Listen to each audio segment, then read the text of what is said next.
Ma, ma, ma. 3 kali bapaknya si Joki itu manggil, tapi sama ibunya, sama Joki ya senyum-senyum aja, namanya orang lagi dikerjain ya kan. Sampai ada suara yang kenceng banget.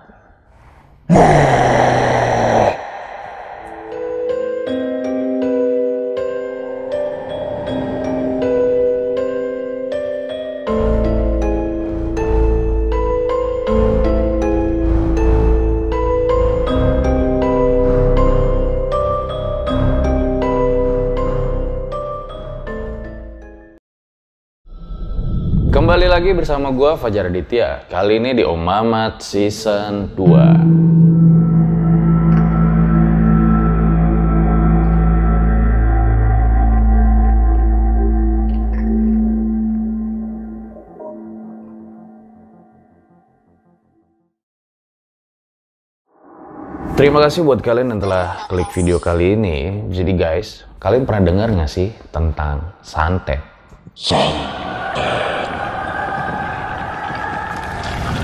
Sial, gue ditolak tuh sama tuh cewek. Gue santet baru tahu loh. Jadi guys, santet itu sendiri merupakan upaya untuk merugikan, mencelakakan orang lain dengan menggunakan ilmu hitam. Serem banget kan? Kalau bisa sih kita semua ini damai-damai aja lah ya. Kalaupun misalnya ada masalah, ya udah diselesaikan secara kekeluargaan aja. Kan enak tuh damai-damai. Jadi di episode kali ini, RJ dikirimin lewat email pengalaman Joki jadi korban santet. Wah, gila sih. Ya nanti kalian bisa lihat sendirilah ceritanya kayak gimana. Sebelum gue mulai kayak biasa, dukung terus karya-karya RJ5 dengan cara subscribe, like, comment, share yang banyak. Biar kita makin semangat bikin videonya. So, gue rasa langsung saja berikut adalah ceritanya.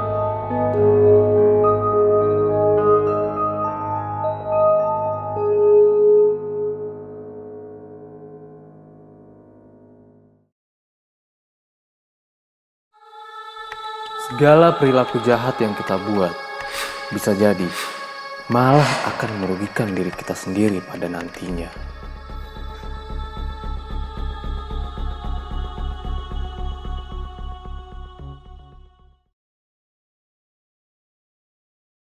Ini adalah pengalaman Joki di tahun 2002 yang katanya sih masih membekas di ingatan dia sampai dengan hari ini. Jadi pada saat itu Joki seneng banget karena orang tuanya rencana pindah rumah ke kampung halaman bapaknya. Yang emang di sana banyak pantai dengan view yang amazing banget. Siapa di antara kalian kalau lihat air pantai aja udah seneng? Nah, kira-kira kayak gitulah. Maklum, soalnya di kampung si Joni di Bandung itu nggak ada pantainya. Akhirnya rencana itu jadi juga, nggak wacana nih, si Joki bener-bener pindah rumah setelah dia naik kelas dari kelas 4 SD ke 5 SD. Pah, ayo dong ke pantai. Di sini nggak ada pantai, Dek. Loh, ternyata si Joki ini bukan pindah ke rumah yang dimaksud, melainkan pindah sementara ke salah satu kota kecil yang ada di Banten, karena emang bapaknya ada urusan pekerjaan. Jadi mereka harus tinggal sementara di sebuah perumahan komplek yang nggak terlalu luas. Karena emang keluarganya si Joki ini orang baik-baik, jadi mereka cepet bisa berbaur tuh sama tetangga-tetangga sekitar. Salah satunya sama tetangga depan rumah, namanya Atik. Atik seorang perempuan yang cantik dan masih muda, baru memiliki 2 anak perempuan dengan suami yang bekerja di pemerintahan. Ibunya Joki ini sering ngomongin Atik, bilang kalau keluarga mereka tuh terlihat sangat harmonis dan kayak nggak memiliki kekurangan apapun. Kedekatan keluarga Joki dengan Atik ini bisa dibilang cukup dekat dibandingkan dengan tetangga-tetangga yang lain. Bahkan mereka pun udah menganggap kayak keluarga sendiri. Tapi beberapa bulan kemudian semua itu berubah. Pas lagi di bulan Ramadan, lah setelah sholat zuhur lah ya, Atik tiba-tiba gedor-gedor pintu rumah si Joki. Pada saat itu di rumah lagi ada Joki sama ibunya. Ibunya yang lagi ngaji, langsung tuh ke depan buat bukain pintu. Di situ Atik teriak-teriak nggak jelas, marah-marah sambil nunjuk-nunjuk wajahnya ibu Joki. Ibu Joki yang bingung ada apa nih, kok marah-marah nih orang. Coba nenangin si Atik dulu, tapi bukannya malah tenang, dia malah makin marah-marah. Hingga akhirnya setelah dia puas marah-marah, dia pun keluar rumah dan ketawa-ketawa sendiri kayak orang gila. Tetangga pun yang lain pada denger langsung pada keluar rumah. Anehnya pada saat itu nggak ada satupun tetangga yang datang buat ngelerain si Atik atau nenangin Atik. Entah karena mereka nggak berani atau mungkin mereka tahu akan sesuatu. Yang jelas di siang itu si Joki sama ibunya tuh bingung banget sebenarnya ada apaan sih. Dan ternyata dari sinilah awal petaka itu dimulai.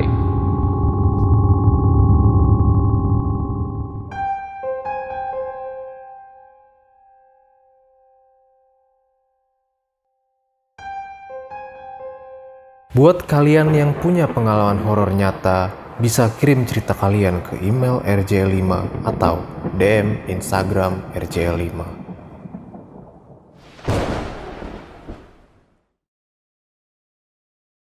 Jadi guys, rumah Joki sama Ati tuh depan-depanan kayak gini lah ya. Berapa hari kemudian saat Joki pengen tidur, tiba-tiba dia ngerasa kayak gatel-gatel di seluruh tubuhnya. Kalau kalian pernah kena ulet bulu, kira-kira kayak gitulah. Semakin digaruk sama si Joki ya, tapi malah semakin gatel. Dan kalau kata Joki, yang paling gatel itu ada di sekitar telapak tangan. Jadilah di malam itu dia nggak tidur karena emang kegatelan banget. Dan besok paginya sebelum berangkat sekolah, bapaknya nanya kayak gini. Dek, itu kenapa tangannya ditutup sama plester? Gatel, Pak. Gatel? Kenapa kalau gatel kok dipakein plester? Luka baru dipakein plester. Ibunya ngeliat Joki pakai plester, langsung dibukain lah tuh sama dia. Dan pas dibukain, kagetlah mereka. Kalau ngeliat telapak tangan si Joki ini kayak luka bekas dicongkel-congkel gitu dan masih berdarah.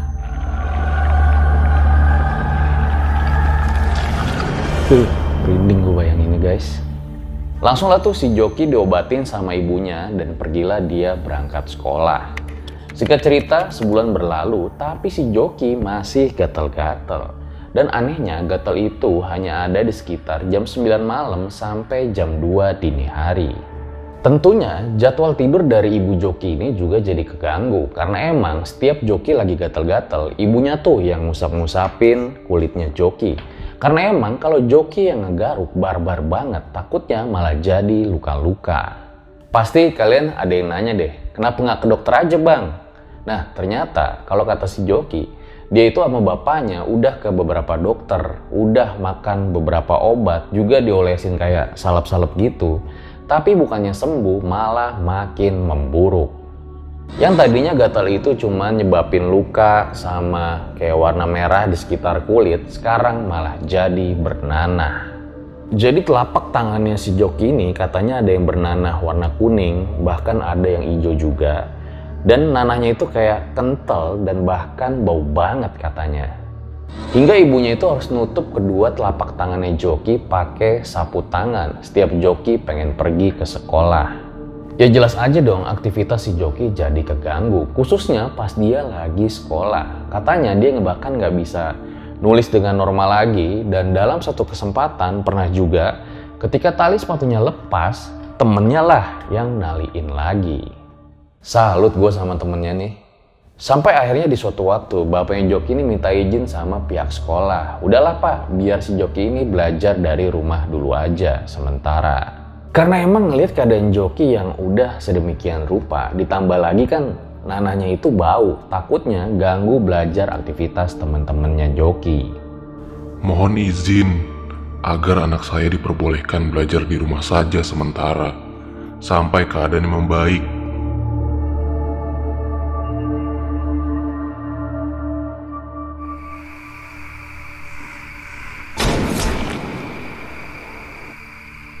Pada malam harinya, tiba-tiba aja si Joki ini kebangun karena dengar ledakan yang keras dari atap rumahnya. Langsung larilah tuh si Joki ke kamar orang tuanya dan sempat bangunin mereka, nanya juga apakah mereka mendengar ada suara ledakan dari atap rumah. Tapi ternyata orang tua Joki ini nggak dengar apa-apa, dan karena khawatir langsunglah si Joki disuruh tidur aja bareng mereka di sini. Baru aja tidur di kamar orang tuanya, tiba-tiba dia kebangun lagi. Kayaknya sih emang lagi nggak bisa tidur nyenyak nih orang malam ini. Dia lihat di tembok kamar orang tuanya itu ada bayangan yang muncul dari teras rumahnya. Nah anehnya bayangan di tembok itu kayak bergerak gitu. Muncul hilang, muncul hilang. Karena si Joki emang penasaran, dia cobalah tuh lihat ke arah jendela luar.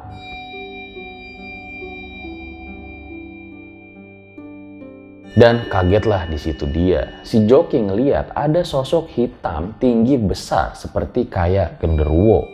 Sosok itu dia lihat lagi kayak bungkuk gini. Tapi nggak lama, sosok itu malah berdiri lagi. Terus bungkuk lagi, berdiri lagi, bungkuk lagi. Sampai beberapa kali kayak gitu terus.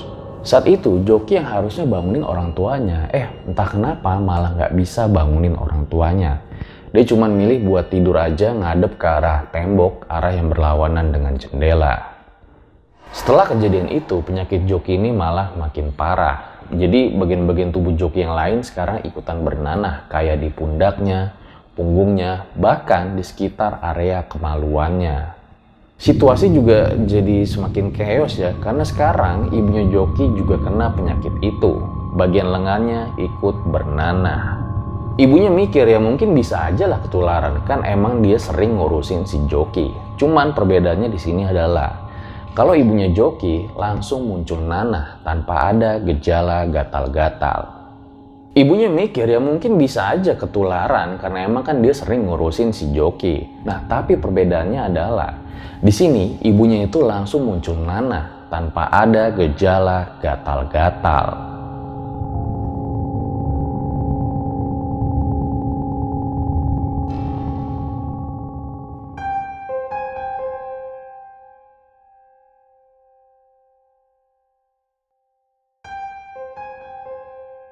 Ini adalah kejadian horor lainnya yang dialamin sama si Joki. Di suatu hari saat Joki lagi tidur siang di kamarnya, dia sempat kebangun sebentar tuh dan ngeliat kalau ibunya itu lewat di depan kamar gitu aja.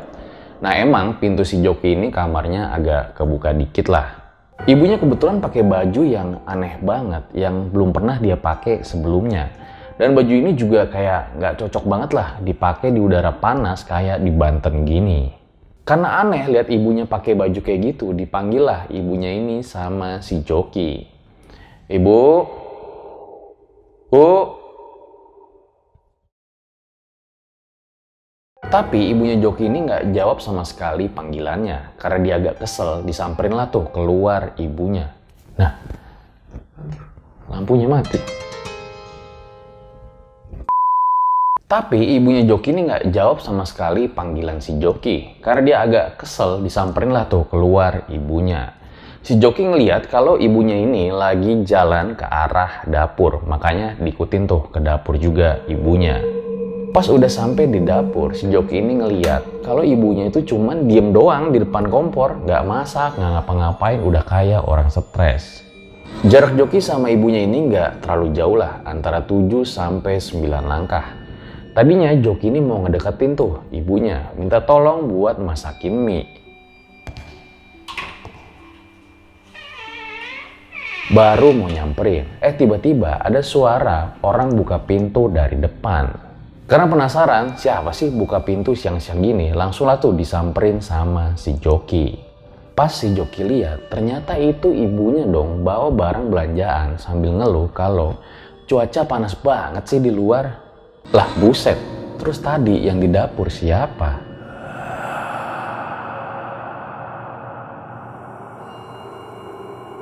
Hari demi hari terus dijalanin sama si Joki di rumah itu. Sampai ada satu kejadian lagi. Malam itu si Joki lagi-lagi kebangun nih karena kegerahan. Kayaknya si Joki ini tipe orang yang susah tidur kalau udah kebangun. Siapa di antara kalian yang tipe tidurnya kayak si Joki ini? Pas lagi berusaha buat tidur, si Joki ini nyium bau yang nyengat banget gitu, kayak bau serangga, yang sengaja ngeluarin bau buat ngusir musuhnya. Karena emang si Joki nggak mikir aneh-aneh, bisa aja dong ada serangga yang masuk dari ventilasinya. Tapi nggak lama, Joki tuh ngeliat kayak ada laba-laba gitu di sebelah kanan tempat tidurnya. Laba-labanya itu nggak besar, nggak kecil juga, ya sedang lah kira-kira. Karena cukup ngeganggu, makanya laba-laba itu diusirlah sama si Joki. Hush, hush. Tapi bukannya malah nggak jauh, laba-laba itu malah jalan ngedeket ke arah gulingnya si Joki. Bangunlah tuh si Joki mau ngambil sapu lidi yang ada di lemari. Niatnya buat ngusir laba-laba. Pas dia balik badan, bukannya laba-laba yang dia lihat, tapi ada sosok wanita yang lagi kayak ngerangkak gitu. Gambaran cewek itu badannya tuh kurus tapi tangannya panjang. Rambutnya juga panjang, nutupin wajahnya. Gak lama, cewek itu kayak ngerangkak di tembok, naik ke atas langit-langit kamar. Kalau kalian pernah lihat film Spider-Man ya, kayak gitulah, intinya mirip sama laba-laba. Karena cewek itu lagi di atas tembok, makanya otomatis dong rambutnya jadi terurai. Dan disitulah si Joki bisa ngeliat wajah jelas sosok wanita itu. Gak ada matanya, gak ada hidungnya, gak ada mulutnya, muka rata. Karena situasinya udah makin ngaco, larilah tuh si Joki ke kamar orang tuanya dan dia menceritakan apa yang dialami. Sebenarnya pengalaman horor si Joki di rumah ini cukup banyak. Dari yang receh menurut dia kayak dengar suara-suara, penampakan sekelebat-kelebat, bau-bau, itu sama sekali nggak diceritain ke orang tuanya. Yang dia ceritain itu kayak ngelihat cewek yang ngerangkak semalam, contohnya. Karena emang cuman dia doang yang ngalamin hal-hal kayak gini. Ayahnya baik-baik aja, ibunya juga baik-baik aja, ya walau ketularan nanahnya dia lah ya. Tapi itu juga 1-2 hari nanahnya udah kering, walau sering muncul lagi. Situasi di rumah mungkin udah pada frustasi ya, karena memang bapaknya Joki ini udah muter-muter nih bawa Joki ke dokter yang ada di kota ini sampai segala macam obat dicobain. Tapi si Joki belum sembuh-sembuh juga.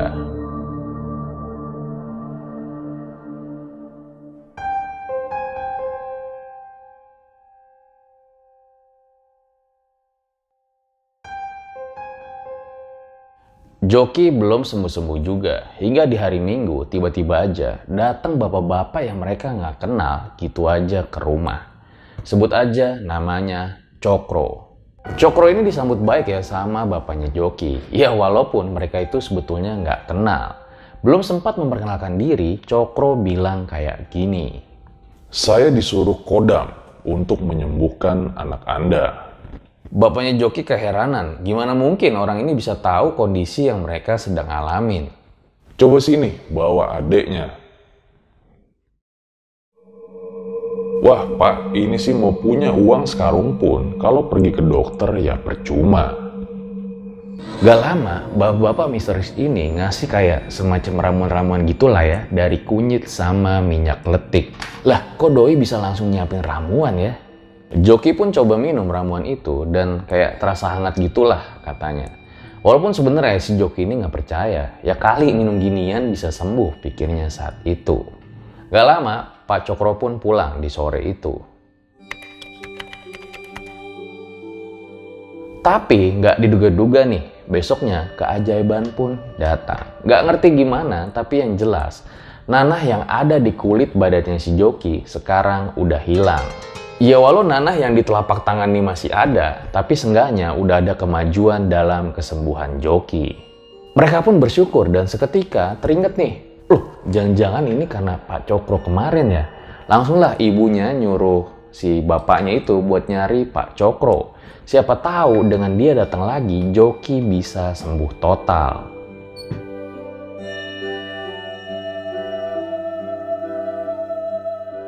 Akan tetapi setelah dicari-cari tuh sama bapaknya, nggak ada satupun orang sekitar rumah atau komplek yang pernah ngeliat atau kenal dengan Pak Cokro ini. Gagallah rencana keluarga mereka. Sayang, baru aja seminggu nanahnya hilang. Tahu-tahu sekarang udah mulai muncul nanah lagi di badannya Joki. Tapi kalau kata Joki, sekarang kayak malah tambah makin parah. Di saat keluarganya bingung harus ngapain lagi nih biar si Joki bisa cepet sembuh. Tahu-tahu Pak Cokro datang lagi ke rumah saat itu. Kali ini Pak Cokro itu ngasih kayak batu kecil yang disebut sama dia mustika berwarna merah.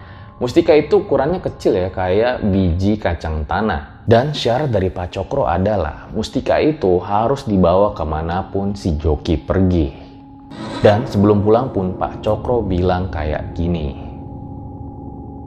Hati-hati, keluarga kalian lagi disantet.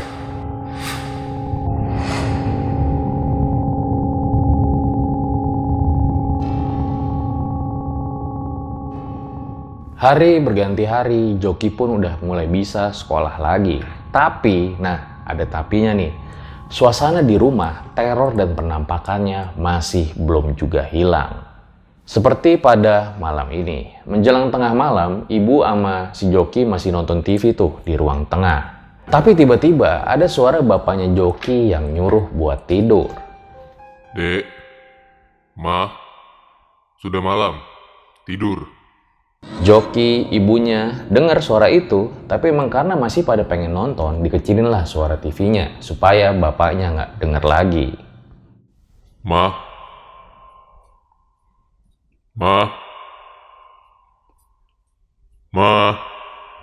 3 kali bapaknya si Joki itu manggil, tapi sama ibunya, sama Joki ya senyum-senyum aja, namanya orang lagi dikerjain ya kan. Sampai ada suara yang kenceng banget. Semuanya kaget dan tahu kalau itu bukan suara bapaknya Joki, lebih kayak mirip suara binatang buas. Ibunya bener-bener shock banget ya, karena memang ini kejadian horor pertama kali dia di rumah ini. Mereka coba hirauin tuh suara itu dan tetap lanjut nonton TV, ya kayak nggak ada kejadian apa-apa gitulah. Tapi bener-bener ada satu lagi kejadian yang nggak waras.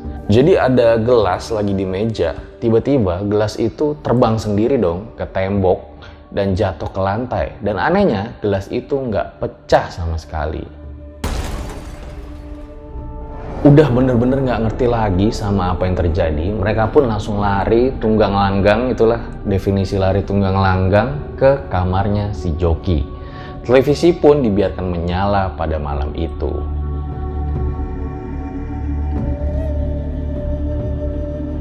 Keesokan harinya Joki makin gatel-gatel tuh di telapak tangannya. Dan di bajunya udah kayak ada bekas cairan gitu, noda nanah yang baunya nggak banget. Penyakit ini mulai datang kembali ke tubuh Joki. Di malamnya menjelang maghrib, lagi-lagi tuh bapak-bapak misterius Pak Cokro kembali datang ke rumah ini. Di mana mustika itu? Coba ambilkan. Dicarilah tuh sama si Joki di kantong celana, meja belajar, lemari, nggak ada sama sekali. Ternyata mustika itu udah hilang. Si Joki bingung setengah mati. Gimana bisa tuh mustika hilang? Soalnya kan mustika itu dibungkus kayak pakai kain putih, terus dijepit di kantong celana pakai peniti. Lah iya, masa bisa jatuh? Di part terakhir. Dan akhirnya terungkaplah apa yang sebenarnya terjadi.